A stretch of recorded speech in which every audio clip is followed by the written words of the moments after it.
Hello, welcome to my YouTube channel. This is the continuation of my other time or last time I'll do the first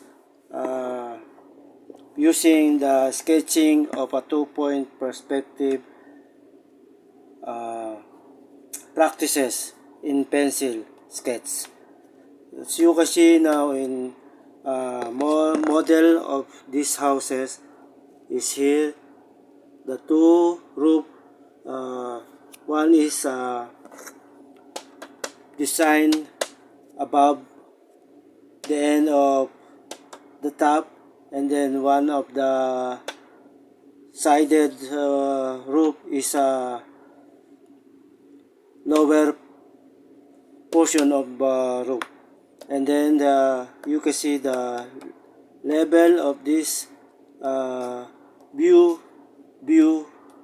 of this viewport, view of two-point perspective. From here, the pointed here is the one of my direction of two-point perspective from my right and my left. Using two-point perspective, this is the window art design, glass framing, and the walling, and then step here from entrance to entrance door, almost three or four steps here. The one from terrace or porch here, and then you can see from the second floor the terrace here with a railing on a corner, space here, sides here, and then all of this is using for two-point perspective.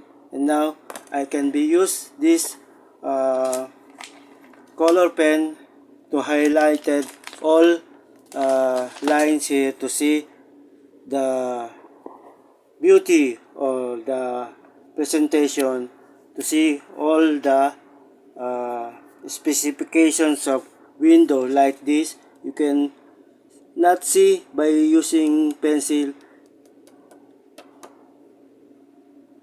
the window designs, could not see all can be lightened up. Yes, I will finish all by fast forwarding all my video, and then I will see you on my final perspective view in a pencil coloring. Pencil pen or color pen, not pencil. Thank you and God bless you. See you on my next video.